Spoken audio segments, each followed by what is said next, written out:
बड़े चैनल, छोटे चैनल, बहुत सारे साथी तो हमारे पुराने साथी हैं, बहुत ही ज़्यादा प्यार और सम्मान दिया। मैं सबका आज यहाँ पहुँचने पर स्वागत करता हूँ। आप लोगों ने समय निकाल करके हमारी पार्टी की कॉन्फ्रेंस जो रोज़ाना प्रेस वार्ता आप लोगों के साथ चलती है, तो आज उसका मैं डॉक्टर अरविंद शर्मा, सांसद रोहतक, पार्टी की तरफ से आज नॉमिनेटेड हूँ। और आप और हम सब जानते हैं कि किस तरह से बड़ौदा चुनाव भारतीय जनता पार्टी किन मुद्दों पर, किन पॉइंट्स पर लड़ रही है, विपक्ष कौन से पॉइंट पर लड़ रहा है।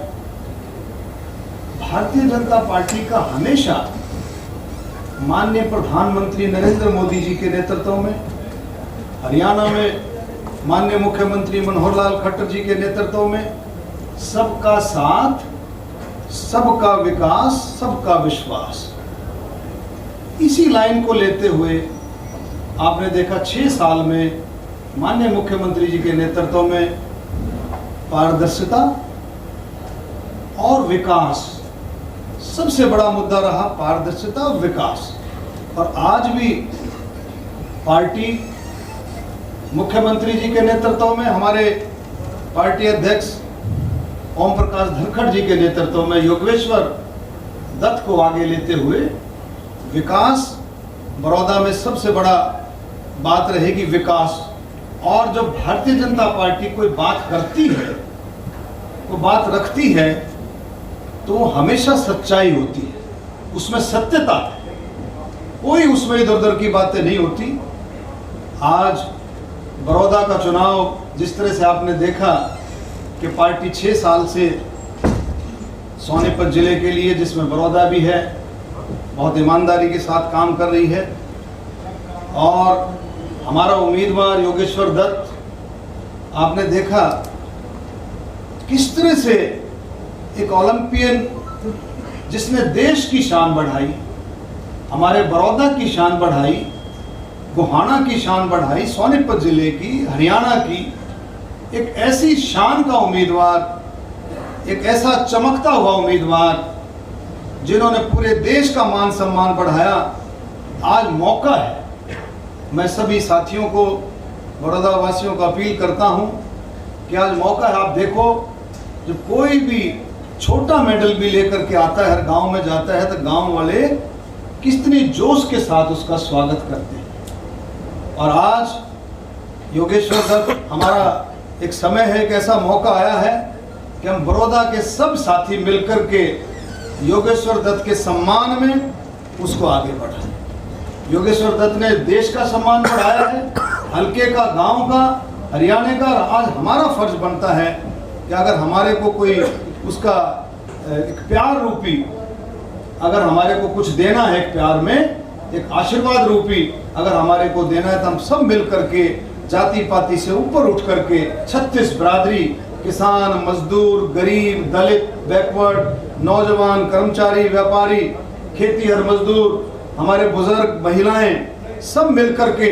खिलाड़ी, व्यापारी, छोटे व्यापारी, बड़े व्यापारी, सब मिलकर के योगेश्वर दत्त का को आशीर्वाद दें और उसको आगे बढ़ाएं। क्यों?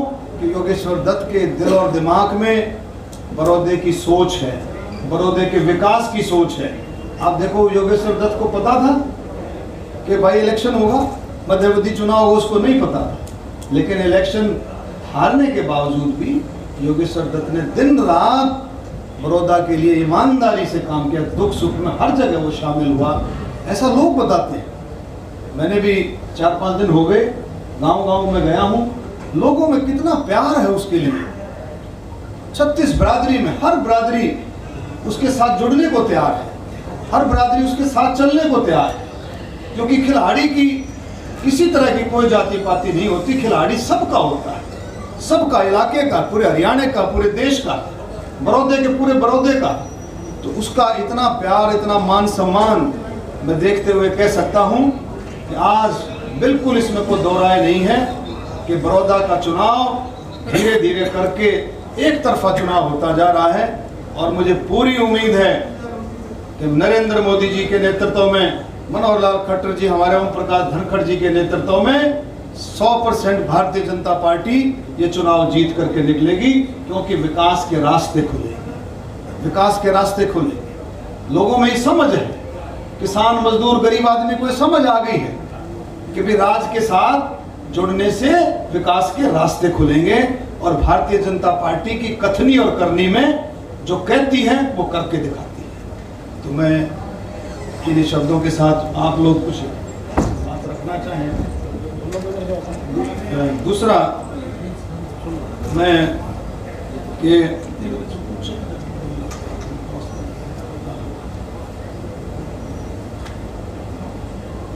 कल हमारे 24 तारीख, कल हमारे माननीय आदरणीय पार्टी अध्यक्ष ओम प्रकाश धनखड़ जी के कुछ प्रोग्राम हैं 24 तारीख के। ये इसमें भैंसवाल खुर्द, वही मदीना, अवलाना, ढिंढाना और बावड़, ये लगभग जो है 5 प्रोग्राम हैं। कल धनखड़ जी के 10:30 बजे से शुरू होंगे, 10:30 बजे, दूसरा 12 बजे है, फिर 1 बजे, 2:30 बजे और 4 बजे। ये भी आप नोट कर लें। कल 5 बजे यहाँ दोनों पार्टियों की मीटिंग। अध्यक्ष जी उमेश शर्मा जी और उमेश जी हमारा उम्मीदवार योगेश्वर दत्त, ये साझा उम्मीदवार थे। जेजेपी और भारतीय जनता पार्टी दोनों पार्टियां मिलकर के, दोनों पार्टियों ने मिलकर के योगेश्वर दत्त को आगे बढ़ाया है। और अब मुझे पूरी उम्मीद है कि बड़ौदा हल्के की जनता आशीर्वाद दे करके योगेश्वर दत्त को आगे बढ़ाएगी। तो बात आपने वो दे दो माइक। सर, दीपेंद्र हुड्डा का जनसभाओं में एक बात कहते हैं, जो धोखा मेरे साथ हुआ है लोकसभा में, वो धोखा भालू के साथ नहीं हुआ। ऐसा क्या? दीपेंद्र के साथ क्या धोखा हुआ समझा नहीं भाई मैं। लोकसभा का जो चुनाव था, हाँ। उस समय देर शाम तक ये रहा भाई दीपेंद्र सिंह हुड्डा। ऐसा है भाई, प्रेस के भाइयों साथियों, दीपेंद्र हुड्डा मुझे पार्लियामेंट में मिला था। पार्लियामेंट में ना मिलते रहते हैं कोई पार्टी वाले सेंट्रल हॉल में। मैंने कहा भाई ये क्या बात के तब घूम रहा है कि भाई मेरे साथ धोखा हुआ। बोला नहीं डॉक्टर साहब ऐसे फलाना ये। मैंने कहा भाई धोखा जबरदस्ती तो करने की आप लोगों की ये नियत रहती है, आप लोगों की फितरत है। आप लोग ये काम करते हैं, धोखा, जबरदस्ती, गुंडागर्दी, जाति पाति की राजनीति, ये आप लोगों की फितरत है, हमारी फितरत नहीं है। और दूसरी ओर पूरी कोशिश की उन्होंने। आज मैं फिर कहता हूँ, अगर साफ सुथरा चुनाव होता, इन्होंने पूरी अपनी प्लानिंग कर रखी थी, साफ सुथरा अगर चुनाव होता तो मैं फिर से कह रहा हूं कि 2 लाख वोटों से भारतीय जनता पार्टी जीती, 2 लाख वोटों से। तो गुंडागर्दी तो इन्होंने, बदमाशी, शरारत तो इन्होंने की है। बिल्कुल साफ इलेक्शन हुआ है, हमारी तरफ से कोई किसी तरह की भी कोई ऐसी बात नहीं थी। बिल्कुल हमारी तरफ से बिल्कुल साफ इलेक्शन था। जो शरारत करी वो इन्होंने की। सर, आपका कैंडिडेट है योगेश्वर दत्त। कोविड-19 की जो गाइडलाइन है उनकी सरेआम वहाँ पे धज्जियाँ उड़ाती दिखाई दी, 50-50 गाड़ियाँ, सोशल डिस्टेंस की धज्जियाँ। इस पर क्या कहना चाहोगे? कोरोना से आपको डर नहीं लगता है, जनता को मारने को? देखिए ऐसा है, इलेक्शन कमीशन का फैसला है। इलेक्शन कमीशन स्वतंत्र बॉडी है और पूरी माननीय प्रधानमंत्री जी ने, मुख्यमंत्री जी ने और हमारे जितने नेता साथी हैं वो पूरी कोशिश करते हैं, पूरा यहाँ से इंस्ट्रक्शन जाती है कि अभी 10, 20, 15, 20, 25, 30 लोगों से ज़्यादा ना हो और सोशल डिस्टेंसिंग के साथ आप मास्क भी लगा कर रखें, अपना मुंह भी ढक के रखें। ये सारी बातें जाती हैं। अपने आप को सैनिटाइज भी करते रहें, हाथ भी धोते रहें, साफ भी। और लोग करते हैं, इसमें कोई शक नहीं है, करते हैं लोग। मैं भी दौरा कर रहा हूँ, कल भी मैं कई गाँवों में गया। तो बल्कि हम तो इस बात को रखते हैं कि भाई चौपाड़ की बजाय घर में जा कर के ही बातचीत कर करके कोशिश करते हैं और लोग करते हैं। लेकिन फिर भी कहीं कोई कमी हम फिर अपील करेंगे हमारी पार्टी की तरफ से फिर अपील रहेगी, हमारे सब नेता फिर अपील करेंगे कि भी इसमें ध्यान रखें और इसमें, क्योंकि बीमारी अभी ख़त्म नहीं हुई है और प्रधानमंत्री जी ने भी अपील की है, मुख्यमंत्री जी ने भी अपील की है, हमारे अध्यक्ष जी ने भी, और फिर से हम इस बात को और ज़्यादा गंभीरता से ले रहे हैं हम, लेकिन और ज़्यादा हम इसको अच्छी तरह से फिर से समझाएं। शर्मा जी, दीपेंद्र हुड्डा लगातार कह रहे हैं कि एक खिचड़ी पक रही है और बड़ौदा चुनाव के बाद जल्दी ही जो बीजेपी की सरकार, गठबंधन की सरकार है, उसका पलटवार करते हुए सीधे चंडीगढ़ तक जाएंगे, पंचकुला तक जाएंगे, क्या कहेंगे? दीपेंद्र हुड्डा तो क्या चंडीगढ़ जाएगा भाई, चलो परमात्मा बड़ी ताकत है, लेकिन हुड्डा साहब, बड़े हुड्डा साहब कह रहे हैं ये बात कि भी बड़ौदा जिता दो, बड़ौदा जिता दो भाई, सरकार हम चंडीगढ़ पहुंच जाएंगे। चंडीगढ़ तो खैर वो पहुंचे हुए हैं, एमएलए हैं। दूसरी, बड़ौदा अब जो भारतीय जनता पार्टी की झोली में सीट आ रही, इससे पहले बड़ौदा की सीट तो उन्हीं के पास थी। माननीय भाई कृष्ण हुड्डा जी आदरणीय आज वो स्वर्ग में बैठे हैं, तो आज किसकी सरकार थी, किसका एमएलए था? इन्हीं का एमएलए था। और दूसरी चीज और है, रोहतक में प्रेस कॉन्फ्रेंस करी, रोहतक में अभी पीछे कल परसों प्रेस कॉन्फ्रेंस की, तो एक पत्रकार ने पूछा कि ये बताना जरा कि हमारी समझ में नहीं आ रहा है कि ये बड़ौदा वाला अगर तुम जीत जाते हो तो सरकार कैसे गिरेगी, इस बारे में बताना। तो कभी उसके सिर पे चढ़ गया, ए बैठ जा, तेरे को कुछ नहीं पता, कुछ नहीं पता तेरे को। ऐसी बातें जो है ये मुंगेरी लाल के सपने हैं। और माननीय प्रधानमंत्री मोदी जी, खट्टर साहब के नेतृत्व में बहुत मजबूती से जेजेपी और भारतीय जनता पार्टी का गठबंधन है, दोनों का मजबूती का गठबंधन है, दोनों ही किसान के हित में, गरीबों के हित में, खेती मजदूरों के, दलितों के, बैकवर्ड भाइयों के, नौजवानों की सोच रखते हुए, पारदर्शिता रखते हुए, हर एक तबके की इनकी सोच है। और भाई 4 साल तो रहेगी, लेकिन जनता के आशीर्वाद से, 36 बिरादरी के आशीर्वाद से, किसान मजदूर गरीबों के आशीर्वाद से, बैकवर्ड भाइयों के आशीर्वाद से, ये मैं कह सकता हूँ 4 साल तो सरकार रहेगी। लेकिन इन सब के आशीर्वाद से, जनता के आशीर्वाद से, हुड्डा साहब को मैं संदेश देना चाहता हूँ, 4 साल तो रहेगी, अगले 5 साल भी भारतीय जनता की बनेगी सरकार, अब आप लोगों के आशीर्वाद से, जनता के आशीर्वाद से। शर्मा जी, आप कांग्रेस में भी रहे, आप कह रहे थे कि एक फितरत और धोखा कांग्रेस का हिस्सा है, आप भी उस हिस्से में साझेदार रहे हो। एक ही सवाल में मेरा एक सवाल हो है, एक आप लगातार जितने भी पार्टी के आपके लीडर्स आते हैं विकास के नाम पर वोट मांग रहे हैं, अगर इतना विकास हो रहा है तो आपके मंत्री, विधायक, एमपी पूरी फौज उतर रही हो, गली गली की कांख चलते फिर रहे हैं। देखिए हमारे मंत्री विधायक जो उतर रहे हैं, नरवाल मैडम, ये देखिए कि वो मंत्री विधायक के तौर पे नहीं उतर रहे, वो कार्यकर्ता के रूप में आ रहे हैं, कार्यकर्ता के रूप में उतर रहे हैं। और एक कार्यकर्ता जब उसकी पार्टी चुनाव लड़ रही है तो कार्यकर्ता अपने घर कैसे बैठ सकता है? किसी को ड्यूटी नहीं लग रही है, वो खुद ही जा रहा है, वो खुद निकल रहा है, कोई पैदल जा रहा है, कोई साइकिल पे जा रहा है। अभी आप और देखेंगे किसी की कोई ड्यूटी, यहाँ से तो सिर्फ कुछ चंद लोगों की जो बड़ौदा हल्के से रिलेटेड है, कोई बुहाना से, इस इलाके से रिलेटेड है, उनकी ड्यूटी है। बाकी तो कार्यकर्ता में जोश है, कार्यकर्ता को पता है कि किस तरह से मोदी जी किसान के हित में बात कर रहे हैं, तीनों कानून आए हैं, किस तरह से किसानों का, आम जनता के हित में कानून आए हैं। ये सारी बातें वर्कर कार्यकर्ता समझता है। और उस कार्यकर्ता के साथ अब इतना बड़ा काफिला हो गया है कि दिन पर दिन बढ़ते जा रहे। कल माननीय मुख्यमंत्री जी रोहतक में थे, आप देखेंगे हर एक खाप के रिंढाणा गांव से, मैं कहता हूं कम से कम 300-400 लोग हर बिरादरी के रिंढाणा गांव से मुख्यमंत्री जी के पास पहुंचे हुए थे कि हम आपके साथ हैं, हमारे को जोड़ो, हम विकास चाहते हैं, हम चाहते हैं हमारे बच्चों का हक मिले, नौकरियों में साफ सुथरा काम मिले, ट्रांसपेरेंसी मिले। और तो कितना फर्क है, कभी मुख्यमंत्री जी ने ये नहीं कहा 85,000 नौकरियां 6 साल में 85,000 नौकरियां दी हैं।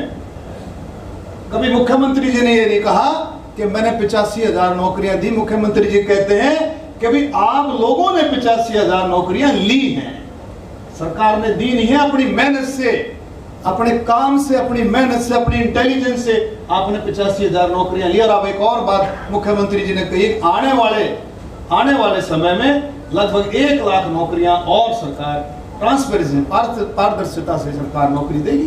कितना फर्क है।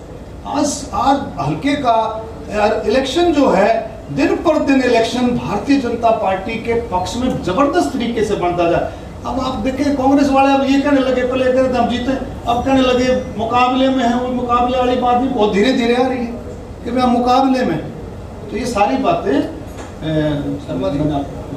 चुनाव में क्यों बीजेपी को दलित और पिछड़ों की याद आ जाती है? जब बैकलॉग की बात आप करके सरकार में आए थे, बैकलॉग भर देंगे, कुर्सी देने की बात आती है तो कहीं और चली जाती है, टिकटें वितरण की बात आती है तो कहीं और चली जाती है। चुनाव में केवल दलित और पिछड़ों को याद किया जाता है। देखिए भाई, क्या नाम इसका भाई का?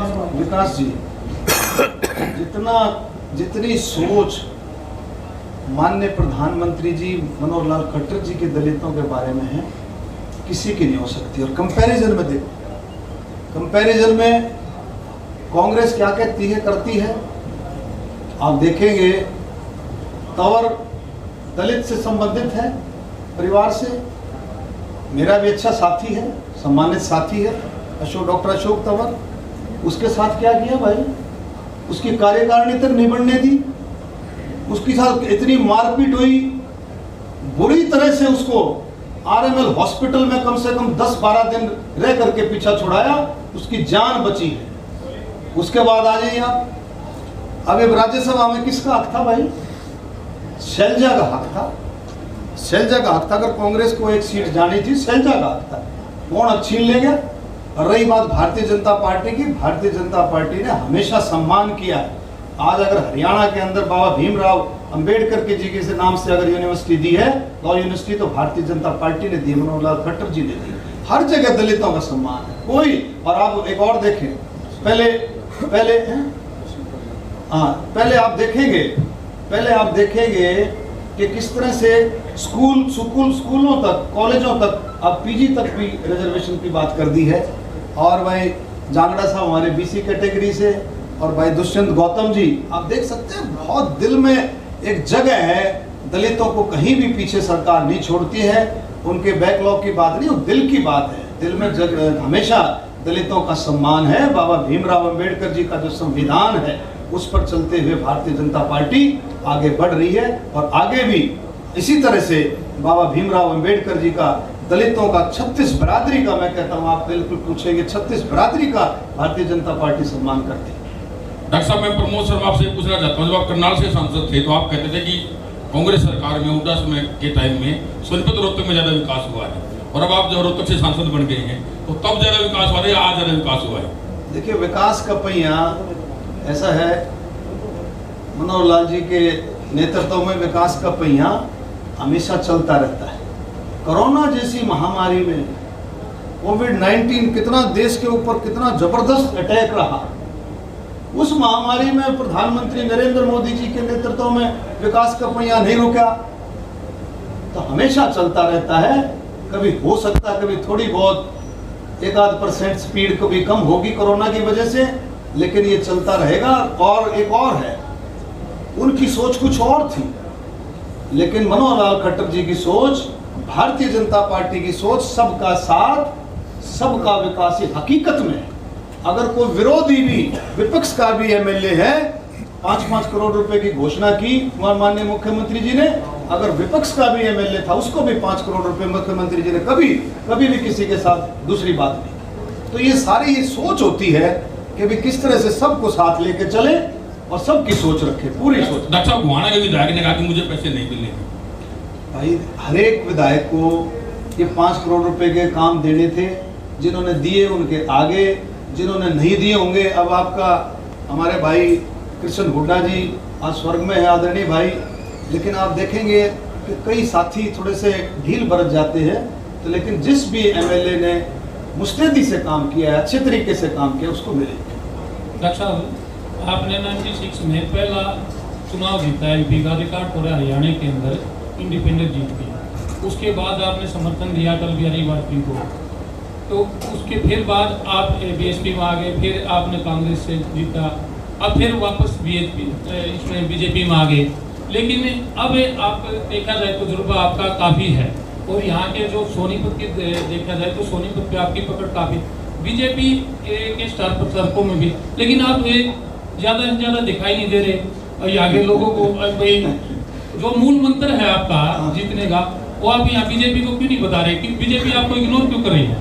मूल मंत्र तो जब बताओ ना, जो बीजेपी के तो पीछे रह रही हो। बीजेपी 100% जीत में है और मूल मंत्र तो लोगों का प्यार, लोगों का आशीर्वाद और 36 बिरादरी का साथ। मैं तो देखो, बेशक से हम चौथी बार सांसद हैं, लेकिन सोनीपत जिले का, सोनीपत पार्लियामेंट्री का, जिसमें गोहाना बड़ौदा भी आता है, मैं तो जहाँ भी गया हूँ मैं तो कहता हूँ भाई आपका एहसान है और आपका आशीर्वाद है, आपके दिए दिन हैं, बस उसी के वही दिए दिन मेरे फल फूल रहे हैं और कभी भी मैं आपको भूल नहीं सकता। ऐसी बात नहीं है, हमेशा आप लोगों का आशीर्वाद लेकर के चलता हूँ। जो पार्टी मेरी जिम्मेवारी लगा रही है, मैं 3-4 दिन से हूँ, इलेक्शन का भी शुरू हुआ है, एक किस्म से अभी नामांकन भरे गए, फिर विड्रॉ हुए, फिर फाइनल होता है।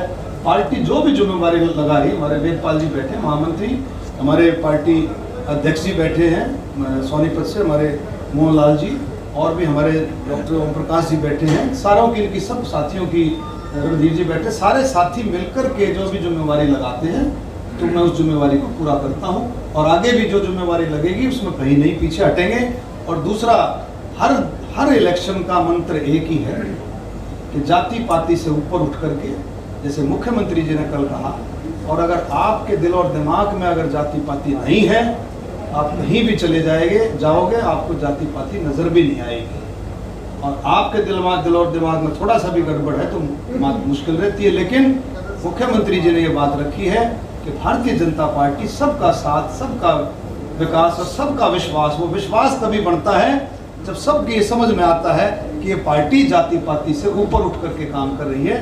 और यही सबसे बड़ा मंत्र है, सेवा तो भाई ग्रंथों में भी लिखी है कि जो जो सेवा करता गया उसको फल मिलता गया।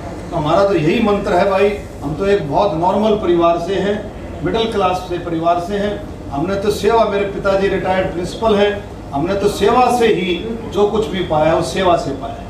डॉक्टर साहब, मैं गौर सिंह को दैनिक जागरण से भाजपा में खुशी की लहर थी, तो उसका तोड़ ढूंढा, प्रदीप सांगवान की एंट्री कर ली बीजेपी में। तो क्या ये उपचुनाव नहीं होता तो भी प्रदीप सांगवान को आप जो है ना बीजेपी में लेके आते हैं?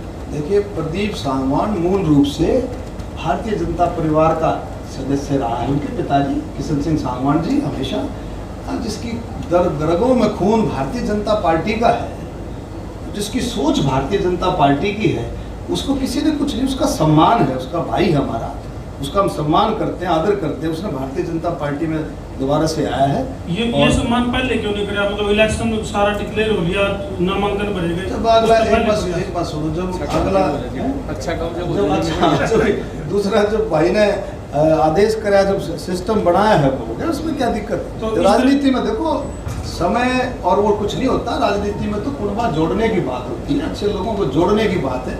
और इलेक्शन में तो आप लोग सारे समझते हो, इलेक्शन में तो भाई सारा कुर्बे को बढ़ाते हुए आगे बढ़ना चाहिए। भाजपा के पास और कौन सी लिस्ट है? जो कांग्रेस के जो दावेदार थे, टिकटार्थी थे, कितनी लंबी लिस्ट और है जिनकी एंट्री होगी बीजेपी में? देखिए, ऐसा है, भारतीय जनता पार्टी के पास आम आदमी जो कोई किसी पार्टी से संबंध नहीं रखता, आम किसान, आम गरीब, आम दलित, आम बैकवर्ड, वो जा करके माननीय मुख्यमंत्री जी से, हमारे पार्टी अध्यक्ष से मिल रहे हैं, खुद जा करके।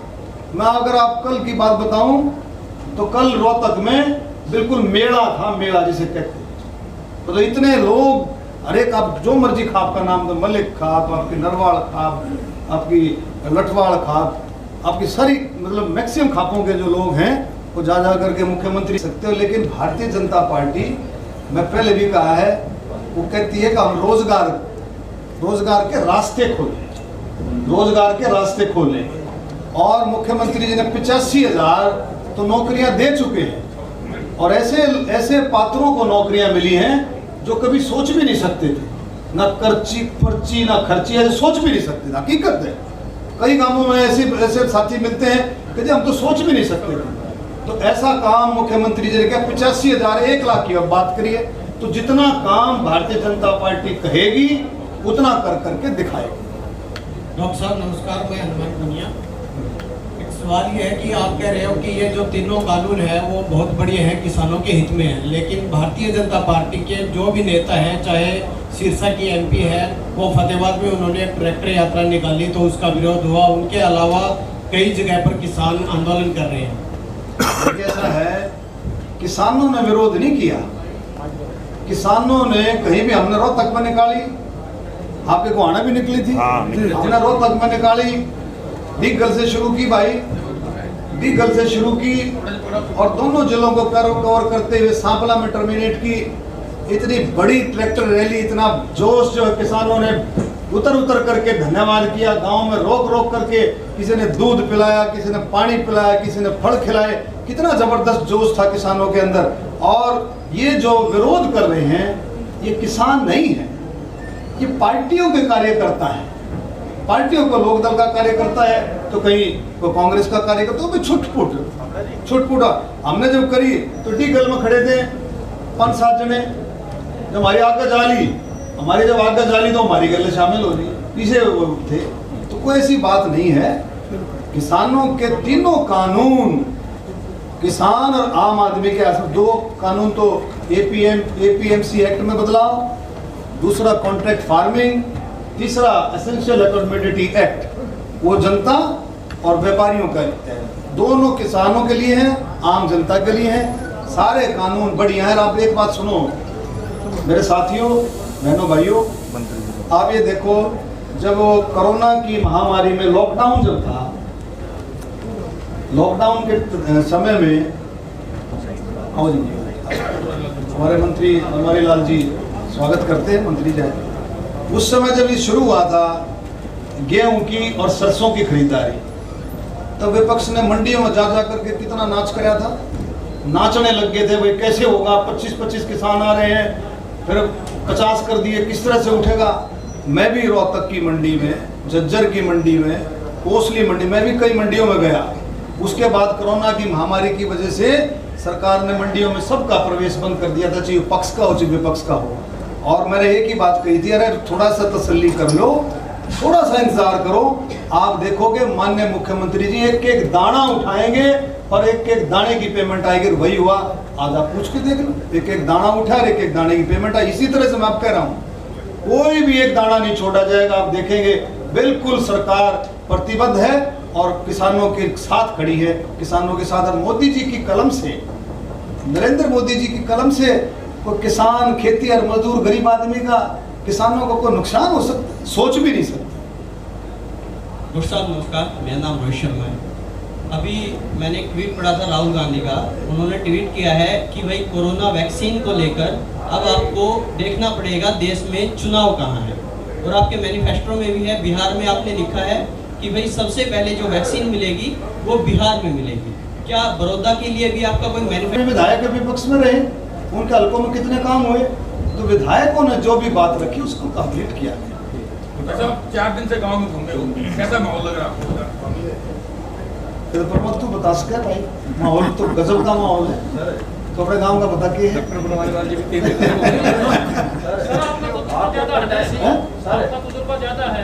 देखो, मैंने अपना बता दिया। अब मैंने शुरुआत जो करी है, मैंने आपको बताया कि माहौल जबरदस्त है और दिन पर दिन माहौल अच्छा होता जा रहा है।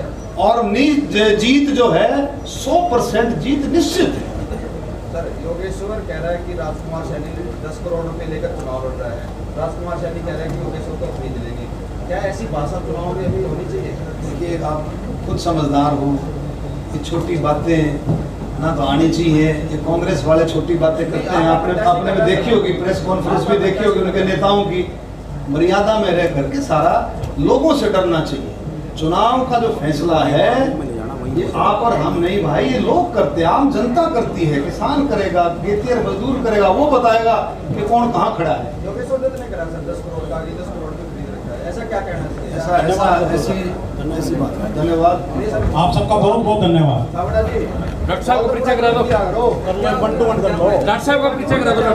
डॉक्टर बनवारी लाल जी सरकार के हमारे मंत्री।